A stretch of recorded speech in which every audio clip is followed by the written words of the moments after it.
इंकलाब जिंदाबाद।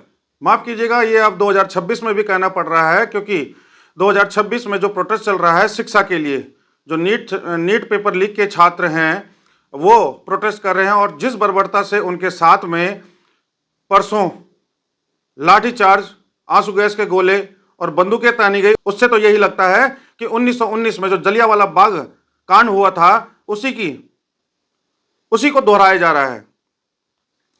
वही निर्ममता वहां हुई थी और वही निर्ममता यहां हो रही है। फर्क बस इतना है कि वहां पर उस समय असली गोलियां चलाई गई थी और यहां पर रबड़ की बुलेट, पैलेट गन, आंसू गैस के गोले, डंडे बरसाए गए।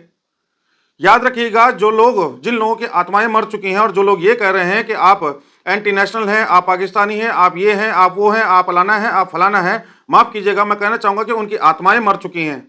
वो शर्म बेच के खा चुके हैं, अपनी आत्मा को बेच के खा चुके हैं। जो ये नहीं देख रहे हैं कि वहां पर जो 20-20, 22-22 साल के, 24-24, 25-25 साल के बच्चे हैं, लड़के हैं, लड़कियां हैं, बच्चे हैं, बुजुर्ग हैं, वो वहां पर उस शिक्षा के लिए ही तो आंदोलन कर रहे हैं। और किस चीज के लिए कर रहे हैं? शिक्षा का अधिकार ही तो मांग रहे हैं, राइट टू एजुकेशन ही तो मांग रहे हैं। और राइट टू एजुकेशन ही सरकार ने ही हमें दिया है, इस भारत सरकार ने ही हमें दिया है, और हमसे भी छीन भी भारत सरकार ही रही है और मौन धारण किया हुआ है इतने दिनों से। भाई एक बार जाकर बात तो कर लेते हैं वहां पर, किसी को तो बात करनी चाहिए थी, कोई एक डेलीगेट तो जाता वहां पर बात करने के लिए। बच्चे ही तो हैं, छात्र ही तो हैं।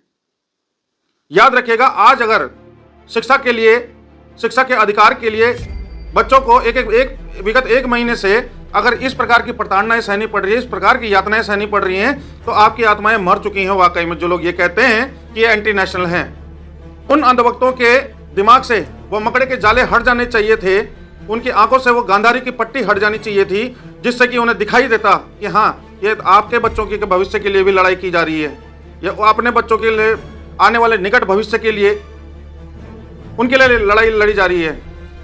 और दूसरी बात यह कि जिस प्रकार वहां पर सरकार ने यह आदेश दिए कि सीआरपीएफ को, आरएएफ को और जो शादी ड्रेस में वहां पर जो गुंडे हैं उनको किसने अधिकार दिया वहां पर कि लाठी भांजी जाए? इस प्रकार महिलाओं को यहां वहां टच किया जा रहा है, इतना प्रताड़ित किया जा रहा है कि जिसकी अनुभूति भी करना हमारे लिए दुश्वार है। परंतु ये हो रहा है, और कहां हो रहा है? राजधानी दिल्ली के अंदर जंतर मंतर से लेकर संसद कूच तक के लिए जो संसद की क्रांति हुई थी वो इतिहास के पन्नों में अब दर्ज हो जाएगा। और हकीकत में हमें जागना चाहिए।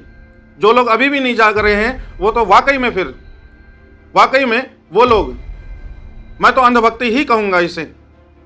ये अंधभक्ति के सिवा और कुछ नहीं है।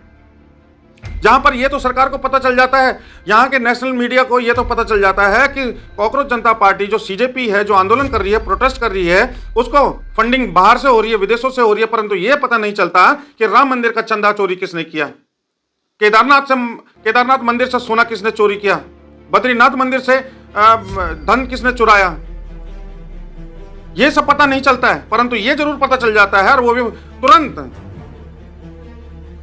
तुरंत पता चल जाता है कि इनको फंडिंग बाहर से हुई है। अरे जागो, अपनी आंखें खोलो। अगर मैं ये कहूं कि वहां पर जो बर्बरता हो रही है वो न्यायपूर्ण नहीं है, वो गलत है, बर्बरता है वो बच्चों पर, तो इस पर कुछ पार्टी के लोग ये कहेंगे, कार्यकर्ता ये कहेंगे कि ये तो कांग्रेस का है, ये सीजेपी का है, इसको भी पैसे मिल गए होंगे, ये एंटी नेशनल है, ये पाकिस्तानी है, ये बांग्लादेशी है।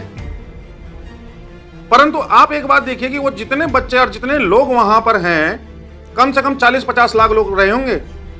जितने भी बच्चे वो हैं जो शिक्षा के अधिकार के लिए लड़ रहे हैं, पेपर लीक के खिलाफ लड़ रहे हैं, वो सब इस भारत के ही नागरिक हैं, वो कहीं और से नहीं आए हैं। सच्चाई तो यही है, और सच्चाई को जानिए, सच्चाई को एक्सेप्ट कीजिए, मानिए उस बात को कि हाँ, आपसे गलती हुई है।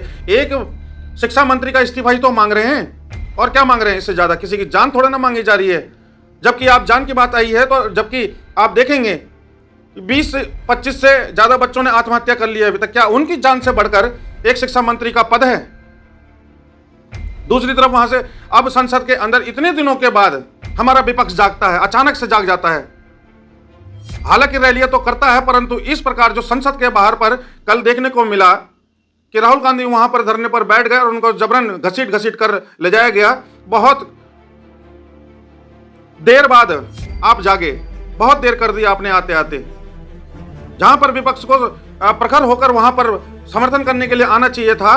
इतने दिनों के बाद अब आप वहां पर बैठते हैं प्रोटेस्ट पर। चलिए, देर आए दुरुस्त आए, परंतु मैं सत्ता से सवाल यह करना चाहता हूं, जो हमारे आला अधिकारी हैं, आला नेता हैं, आपके भी तो बच्चे होंगे, आपके भी तो बच्चे पढ़ते होंगे, आपके बच्चे भी एग्जाम देते होंगे। फिर क्या कैसा लगेगा उनको जब वो आपको टीवी पर देख रहे होंगे कि हमारे पापा ऐसे लाठियां मार रहे हैं बच्चों पर, स्कूली बच्चों पर। जागिए, अपनी आत्मा को झकझोरिए, उस कुंभकर्ण की गहरी नींद से जागिए जिस पर कि आपके बच्चों का भविष्य टिका हुआ है।